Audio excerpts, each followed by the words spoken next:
My name is Clara Dennison. I am 34 years old, and at 9:47 on a Sunday morning, I heard my husband say to his mother, "She's not coming to the unveiling. Other than cooking, Clara's useless. She'd embarrass me in front of the partners, while they believed I was still asleep in the guest bedroom at the end of the hall." I was not asleep.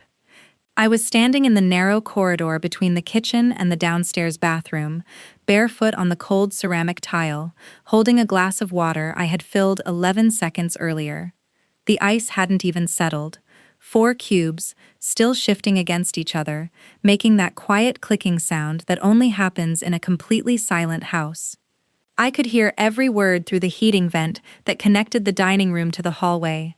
The same vent I'd noticed during our first walkthrough of this house 3 years ago, because the return air grill was mounted 6 inches too low, which meant the ductwork had been retrofitted after the original HVAC install, and whoever did the work hadn't bothered to match the original mechanical drawings.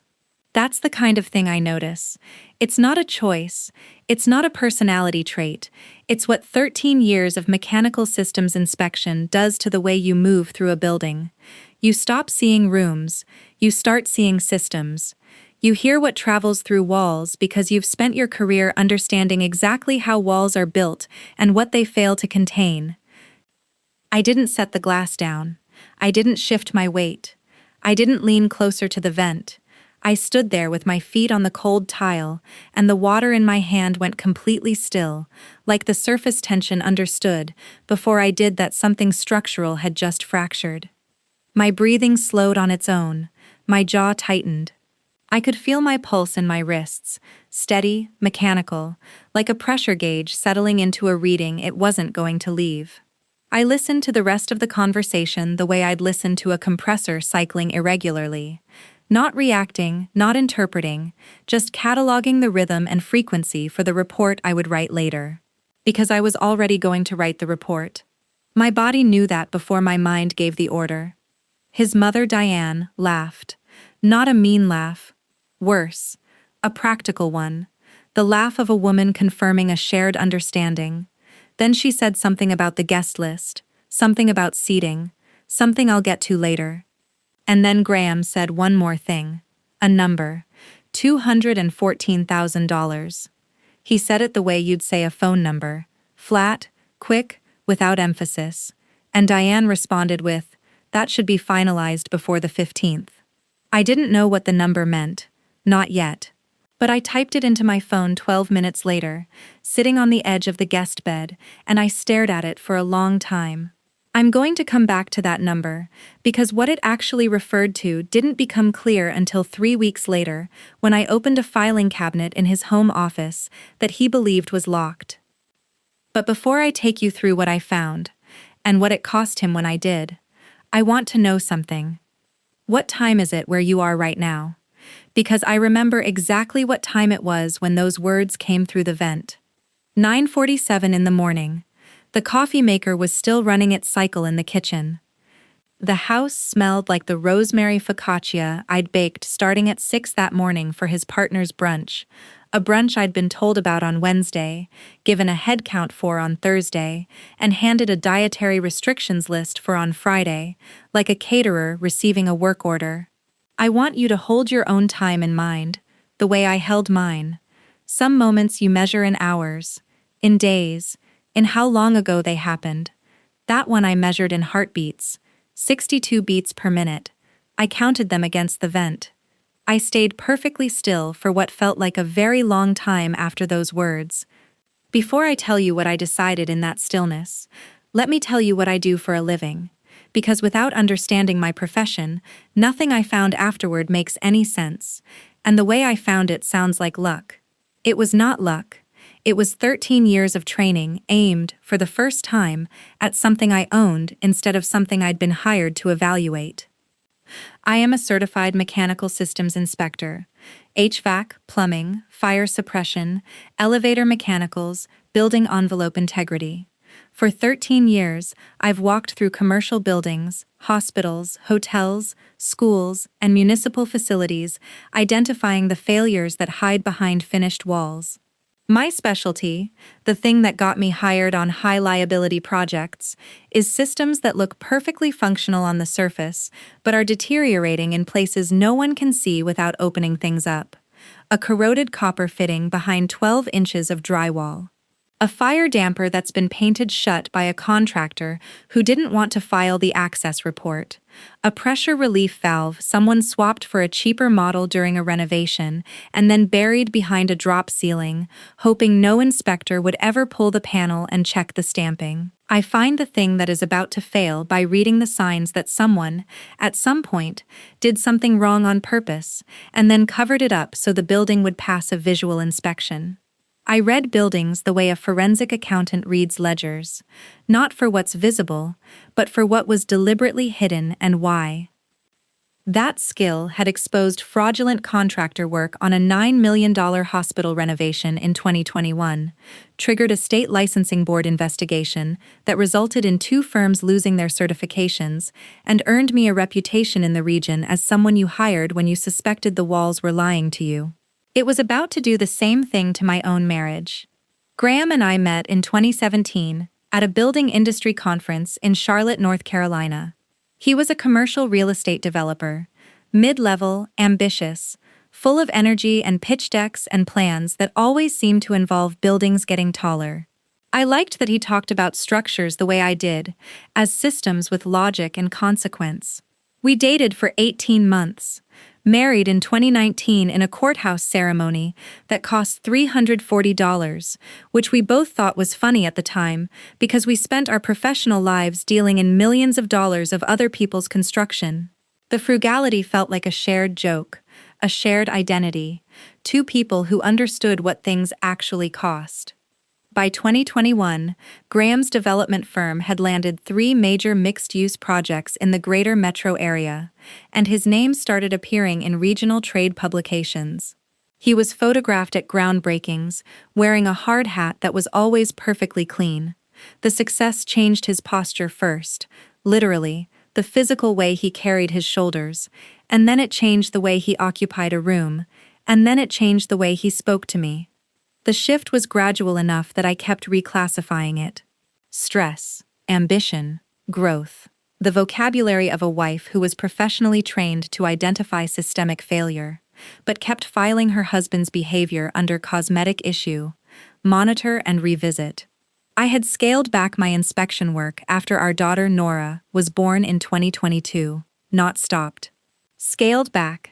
I kept my certification active, maintained my continuing education credits, took selective consulting contracts that I could manage remotely or in concentrated site visits, and preserved my relationship with the state licensing board, where I'd served as an advisory panelist since 2020. But to Graham, the moment I stopped leaving the house in steel-toed boots 5 days a week, I had become domestic. The word he used was home, as in, Clara's home now. Not Clara works from home, not Clara's consulting, just home, as if the location of my body determined the value of my mind. What I did become, because I wanted to and because I was genuinely skilled at it, was the person who fed his professional life. I cooked elaborate, restaurant-quality meals for every client dinner, every partner meeting, every investor weekend Graham hosted at our home.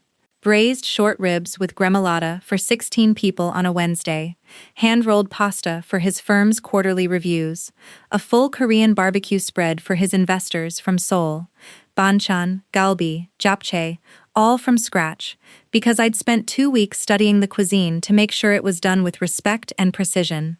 I did this because I loved cooking and because, at the beginning, I loved him. Graham absorbed it into his image. Every compliment a guest paid the food, he received as a compliment about his life, and gradually, that became the only version of me he could see. Not the woman who could read a building's mechanical soul through a wall, the woman who produced the short ribs. His mother, Diane, moved into our guest house in early 2023 after her own divorce from Graham's father. She paid no rent. She contributed no housekeeping. She ate the meals I cooked. 3 a day if she wanted them, and most days she wanted all 3, plus an afternoon snack I'd leave wrapped in the guest house refrigerator. In exchange for this free housing and free food, Diane appointed herself the senior manager of Graham's public reputation. She screened his social media posts, vetted dinner guest lists, and, as I learned later through evidence I will describe, actively worked behind the scenes to discourage Graham from mentioning my professional background to anyone outside the immediate family. She told him it complicated his brand. She told him investors preferred a developer whose wife was grounded and supportive, not competitive. She told him these things in texts I eventually read, on a phone she eventually left on the kitchen counter, while I was serving her a lunch she hadn't thanked me for. The irony is almost mechanical in its precision. I had spent over a decade crawling through ceiling plenums and mechanical rooms, identifying the exact moment a building system had been deliberately compromised by the person who was supposed to be maintaining it. I could spot a substituted valve from across a boiler room. I could identify a fraudulent inspection sticker by the weight of the adhesive, but I missed, for 2 full years, that my own household had been redesigned around the premise that I contributed nothing of value. Because the person doing the redesign smiled at me every morning over the focaccia I had woken at 5 o'clock to bake for him. The Sunday I overheard Graham through the vent, the context was this. His firm had just completed construction on Arbor Crossing, a flagship mixed-use development, retail, office, residential, valued at $42 million. It was his largest project. His name was on the cornerstone. There was an unveiling event and investor reception scheduled for the following Saturday at the completed building's atrium lobby. Graham had been planning this event for months. Partners, investors, city council members, regional press, architectural reviewers. This was the professional coronation he had been building toward for his entire career. The building was his monument, every surface hand-selected, his name on the brass plaque by the elevator bank. And he didn't want me there. Not because I'd do something wrong. Because my presence, the presence of someone who actually understood buildings, might remind someone in the room that I was more than the caterer. After the brunch that Sunday, which I served with a smile indistinguishable from every other smile I'd assembled in that dining room for 2 years, I began my investigation. I did not confront Graham. I did not change my behavior. I continued cooking. I continued packing Nora's daycare lunches. I continued leaving Diane's afternoon snack in the guest house refrigerator. And every evening, after Graham fell asleep, I worked. Tuesday. Graham left at 7:15 a.m. for a site visit. I entered his home office. The filing cabinet, a standard Hirsch 2-drawer lateral with a wafer lock, took me 40 seconds to open with a flathead screwdriver from the kitchen utility drawer. Inside, I found a manila folder labeled ARC Personal. Inside the folder, 6 invoices from Arbor Crossing's general contractor, Meridian Builds LLC, addressed not to Graham's development firm, but to a private LLC I had never heard of, Cradle Creek Holdings. The invoices totaled $214,000, the number from the vent. Layer 1. I laid all 6 invoices flat on his desk under the window light and examined them the way I'd examine a contractor submittal package during a commercial inspection. The formatting was professional. The Meridian Builds logo was positioned correctly. The line items were plausible. Consulting fees, material upgrade coordination, site logistics management, environmental compliance review. But the paper stock was wrong. Meridian Builds used 24-pound laser-grade stock for all their official invoicing. I knew this because I had inspected 4 of their projects between 2020 and 2021, handled their submittals, and had their paper in my hands dozens of times. These invoices were printed on 20-pound multi-purpose. The weight difference is approximately 15%. You would never notice it unless you had handled hundreds of the real documents. I had handled hundreds of the real documents. The almost correct flaw, correct logo, correct formatting, correct line items, wrong paper, wrong weight. Someone had built these invoices from a template, not from Meridian's actual billing system. I photographed each invoice, front and back, with metadata stamped images on my phone, replaced them in the exact order I'd found them, closed the cabinet, and left the office. I told no one.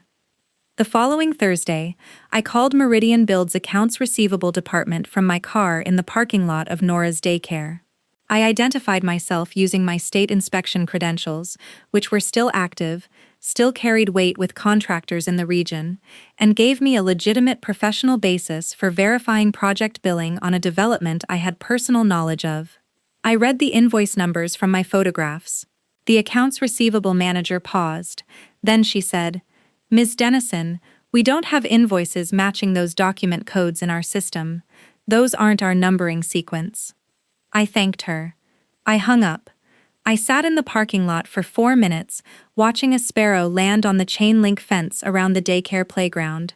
$214,000 in fabricated invoices. Layer 2 confirmed. This was not careless. It was constructed. The following week, I accessed the state corporate registry online and searched for Cradle Creek Holdings LLC. The entity had been formed 14 months earlier. The registered agent was listed as Paul Vandermeer, a name I did not recognize, but the principal mailing address on the formation documents was one I knew by heart. It was the address of Diane's former residence, the house she'd lived in before her divorce, before she moved into our guest house rent-free. The LLC was formed exactly 3 months before Diane's divorce was finalized, during the period when her own financial disclosures would have been under legal scrutiny, meaning the entity was created at the precise moment when routing money through it would be most useful and least visible. That was when I understood. The $214,000 wasn't a slush fund, and it wasn't a one-time diversion. It was a pipeline. Graham was generating fabricated consulting invoices, routing payments through a shell company registered at his mother's former address, and the money was flowing into an account I had not yet located. Diane was not a passive beneficiary of Graham's career. She was the administrative infrastructure of his fraud. Layer 3. My second cold math moment arrived on a Thursday night. I was in the nursery, rocking Nora to sleep. She was heavy and warm against my chest, her breathing shallow and rhythmic, her fingers curled around the collar of my shirt. My phone was open on the arm of the rocking chair, showing the Cradle Creek formation documents. I could see Diane's old address glowing on the screen. My hands went perfectly still around my daughter's body, and something behind my eyes began running a pressure calculation I had not initiated, the kind my brain performs automatically when I'm standing in a mechanical room and every reading is telling me the system is about to fail. I could feel the math assembling itself. 14 months of operation, 3 projects, escalating amounts, a formation date timed to a divorce proceeding. I sat in that chair without moving for 11 minutes. Nora's breathing slowed into sleep. The house was silent. The only sound was the vent, the same kind of vent that had delivered Graham's words 3 weeks earlier, cycling warm air through the nursery wall. Layer 4 broke open through metadata. One of the 6 Arbor Crossing invoices had been created as a Microsoft Word document before being exported as a PDF. When I examined the file properties of the PDF, a step I perform routinely during inspection document verification, the author field read, D. Harlow Keene, Diane's maiden name hyphenated with her ex-husband's surname. She had typed the invoices herself, on her own computer. But the creation date on the file was 11 days before Cradle Creek Holdings was even registered with the state. The scheme existed before the shell company did. Someone, Diane, had designed the invoicing system first and then built the legal entity to receive the payments. This was not opportunism, it was architecture, and the architect was living in my guest house eating my food. I spent 2 additional days pulling records from our joint household bank accounts, the ones Graham assumed I never reviewed because I was home. Monthly automatic transfers of $2,800 to an external account ending in 4457 had been occurring for 14 consecutive months. I called the receiving institution, a regional credit union 40 minutes outside the city, and verified the routing number against Cradle Creek Holdings registered banking information through a public lien search. Match. Graham was siphoning $2,800 per month from our family accounts directly into the shell company. 14 months, $39,200 total. From our mortgage payments, from Nora's education fund, from the grocery budget that Graham told his partners was Clara's allowance. The combined total across 3 development projects, plus the household siphoning, $352,200. I compiled everything into a single indexed binder. Photographs, call logs, registry printouts, metadata screenshots, bank statements with highlighted transfers. Meridian Build's written confirmation that the invoices were fabricated. I organized it the way I organize an inspection report, chronologically, with findings cross-referenced to source documents, every claim supported by physical evidence. I made 2 copies, one for myself, one for someone I'll tell you about shortly. The Arbor Crossing unveiling arrived on Saturday. Graham had communicated through Diane, never directly, that my attendance was not expected. I came anyway. I wore the navy blazer I'd purchased for state licensing board presentations. I carried the leather portfolio containing the original binder. I arrived 22 minutes after the event began, when the vaulted atrium lobby of Arbor Crossing was already full. 200 people beneath a ceiling Graham had personally selected the acoustic panel configuration for. His name on the brass plaque by the elevator bank, champagne on silver trays, string quartet in the mezzanine. This building was his cathedral. He had chosen every surface, every finish, every sightline. He believed he controlled this room the way he controlled every room. When Graham saw me crossing the atrium floor, his face cycled through 3 expressions in under 2 seconds: surprise, irritation, and the performance smile he assembled whenever witnesses were present. "Clara, I didn't think you were coming tonight." "I changed my mind," I said. I did not smile. Diane appeared beside him holding a glass of Prosecco. "This really isn't the place, Clara. You should be at home with Nora." "It's exactly the place," I said, "and Nora is with her sitter. The one I pay for." I waited. I let Graham return to conversation with 2 of his primary investors and the project's lead architect. I stood 8 feet away, holding the portfolio, watching him gesture at the atrium ceiling and say the word vision twice in 90 seconds. Then I walked to the cocktail table nearest their group, opened the portfolio, and laid out 4 photographs of the fabricated invoices beside printouts of Meridian Build's actual invoice template. Side by side, same logo, different paper stock, different document codes. I did not raise my voice. I pointed to each discrepancy with the same index finger I've used to identify substituted fire dampers in 100 mechanical rooms. Graham looked at the documents. His first tactic was denial. "I have no idea what those are. I've never seen those invoices, Clara." I placed the Cradle Creek Holdings corporate registry filing on the table. "This is your mother's former address, listed as the principal mailing address." His second tactic was reframing. He leaned toward the investors and lowered his voice to a register designed to communicate pity. "Clara hasn't been well lately. She's been under a lot of pressure since she stopped working. I'm sorry you're seeing this." Diane reinforced immediately, stepping forward with her Prosecco. "She's always been fragile. She had a very difficult time after the baby. We've been trying to get her help." His third tactic was the loyalty appeal. He gripped my arm, gently, calibrated to look affectionate to anyone observing, and said through his teeth, "Can we please not do this here? After everything I've built for us? For this family?" I removed his hand from my arm. I did not respond to any of it. I placed the final document on the table, the metadata printout showing the author field, D. Harlow Keene, and the creation date predating the LLC's formation. Then a voice came from behind the investor group. "I think this needs to be seen by everyone present." Margaret Yun, the county's chief building inspector, stepped forward holding a manila envelope of her own. Margaret had served on the state licensing board alongside me for 3 years. She was not my friend. She was my professional peer, a distinction that mattered more in that moment than any friendship could have. I received a records inquiry last week regarding Arbor Crossing's consulting expenditure filings submitted to the county for cost verification, she said. The consulting fees Mr. Dennison reported to my office do not correspond to any invoices in Meridian Build's accounting system. I've been reviewing the discrepancies independently, and I've already forwarded my preliminary findings to the State Fraud Division. She placed her envelope on the table next to my binder. 2 independent sets of evidence, 2 sources, 1 conclusion. The silence in that atrium didn't fall. It rose.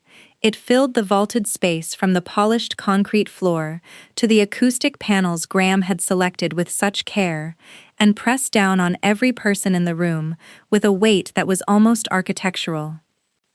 Graham looked at his mother.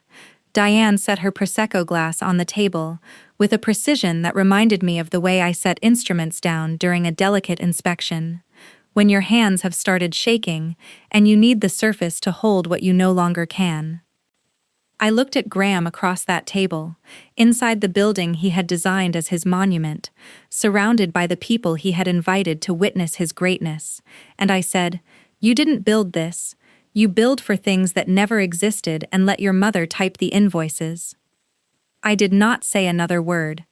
I closed the portfolio. I picked up my jacket. I walked through the atrium, past the brass plaque, through the glass doors, and into night air that was 58 degrees and smelled like wet asphalt and the first clean breath I had taken in 2 years. Graham's younger sister, Lauren, followed me into the parking lot. Lauren had been quietly complicit for the duration. She'd stopped including me in family group texts 8 months earlier. She deferred to Diane on every household matter. She laughed, not cruelly, but not objecting either, when Graham made comments at family dinners about my little kitchen projects. In the parking lot, she stood 6 feet from my car, arms folded, and said nothing for nearly a minute. Then, I saw the metadata printout. Did Mom actually create those invoices? I didn't answer directly. You can verify the file properties yourself. The timestamps are embedded in the document. Lauren left without another word. That was the first scene of her arc. The State Fraud Division opened its formal investigation 11 days later. The total sum under review, $352,200 across 3 development projects and 14 months of household account siphoning. Graham's firm placed him on immediate administrative suspension. His development partner, a man named Craig Halstead who had co-signed 2 project loans, terminated their joint venture agreement within 72 hours, citing fiduciary breach and reputational exposure. The termination letter was 4 sentences long. I know because Craig's attorney sent me a courtesy copy. Diane's guest house residency ended 30 days after the unveiling, when I changed the locks and delivered a written notice of termination to her door. At 8 a.m. on a Tuesday. She moved into a studio apartment in a complex called Ridgeview Gardens, a property I had inspected in 2019 for a failed hot water recirculation system and cited for 3 code violations in the mechanical room. I did not plan that detail. I did not need to. The world is smaller than people who build fraudulent shell companies tend to appreciate. Within 6 weeks, Arbor Crossing's investor group initiated a civil action to recover the $214,000 in fabricated consulting fees. Graham retained separate counsel from Diane, which meant 2 legal bills from 2 attorneys funded by savings that were already under forensic review. The corporate sports car Graham had been driving, a lease subsidized through his firm's operating expenses, was returned to the dealership. The premium health insurance plan that had covered Diane's prescriptions and dental work was terminated with his employment suspension. The comfortable life she had engineered for herself by managing her son's image and typing his fraudulent invoices evaporated, not because I dismantled it, but because the system she'd built had never been up to code. It failed its inspection, that's all. Lauren called me 7 weeks after the unveiling. This was her second scene. Her voice was different, lower, more careful, stripped of the brightness she usually performed. She said, I've been thinking about this every day since the event. I should have said something a long time ago. Not about the money. About the way they talked about you when you weren't in the room. About how Mom would say things at Sunday dinners after you'd gone to bed. And I just sat there. I listened without interrupting. When she finished, I said, "Thank you for telling me that." I did not say it was okay. I did not say I forgave her, because Lauren had watched her brother reduce me to a kitchen appliance at family gatherings for 2 years, and the first time she found her voice was when documentary evidence was spread across a cocktail table in front of people whose opinions actually mattered to her. Her regret was genuine. It was also structurally late. Those two things occupied the same space in my chest without resolving into anything simple. 3 months after the unveiling, Graham's professional license came under formal review by the state board. Margaret Yun recused herself from the panel due to her involvement in the evidence, but her independent findings were entered into the record. Graham's remaining project clients, 2 smaller developments in early planning stages, transferred their contracts to competing firms. His office lease was terminated for non-payment. By month 4, the brass plaque with his name at Arbor Crossings Elevator Bank was removed during a routine property management update. A maintenance worker with a screwdriver. No ceremony. Lauren's third scene came 4 months after the unveiling. She appeared at my apartment door on a Saturday morning, carrying a box of my grandmother's recipe cards that Diane had taken from my kitchen during her move-out and placed among her own belongings. Lauren had found them while helping Diane unpack at Ridgeview Gardens. She stood in my doorway and said, "These are yours. They were always yours, and I'm sorry it took me this long to bring back something that should never have been taken." I accepted the box. I held it against my chest. The cards smelled like cumin and old paper. I said, "This means something, Lauren. But I need you to understand that meaning something and fixing something are not the same thing." She nodded. She left. The space between us remained honest and uncomfortable and unresolved, which is what real accountability looks like when it arrives late. My daughter turned 2 that spring. I filed for divorce on terms I dictated, not terms slid across a linen tablecloth by a woman who thought I was disposable. The family court's financial review, aided by the fraud division's preliminary findings, revealed that Graham's household siphoning had reduced Nora's education savings account by $11,400. I replenished it within 60 days using income from the consulting contracts I resumed full-time that March.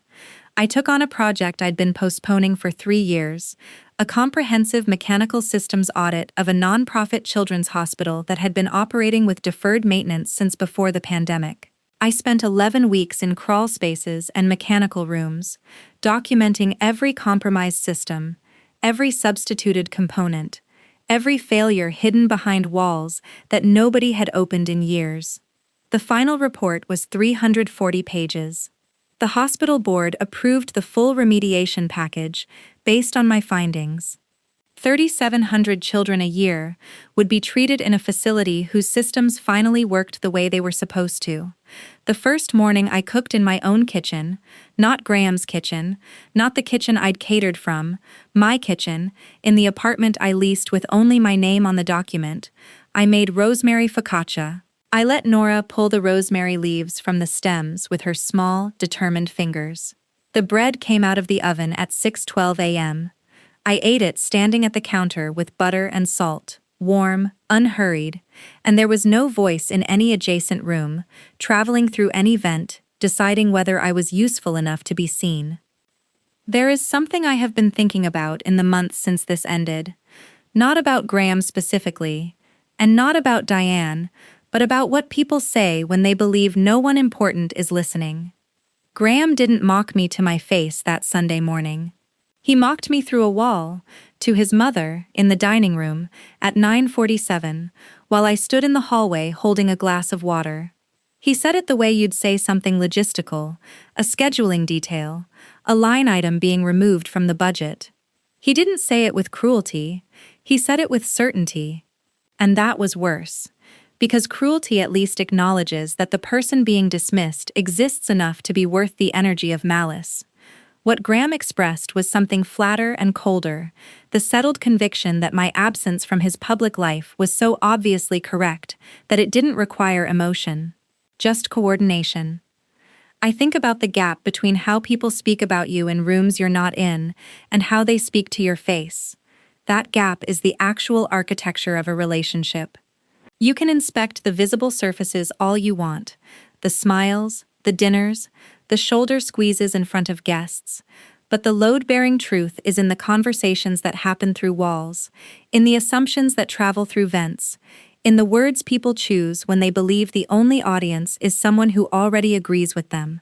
That is where the structure either holds or it doesn't, and when it doesn't, no amount of cosmetic repair changes the engineering.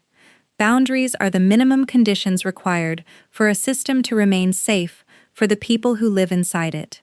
When I opened that filing cabinet, when I called Meridian Builds from a daycare parking lot, when I laid those invoices on a cocktail table under the vaulted ceiling of a building my husband believed was his, I was not punishing anyone. I was filing the inspection report that should have been filed years earlier, on a system that had been failing code for longer than I wanted to admit. The consequences that followed were not manufactured. They were always embedded in the design. They were waiting for someone with the right training to open the wall and read the findings.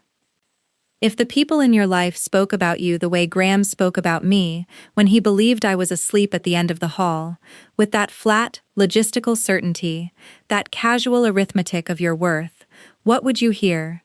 And more importantly, would the words surprise you, or would you recognize them as the thing you've been pretending not to already know? This story is a fictional narrative created for entertainment, education, and dramatic reflection. We hope it reminded you that your dignity is not negotiable, and that setting a boundary, even a painful one, can be an act of love for yourself and everyone the pattern would have reached next.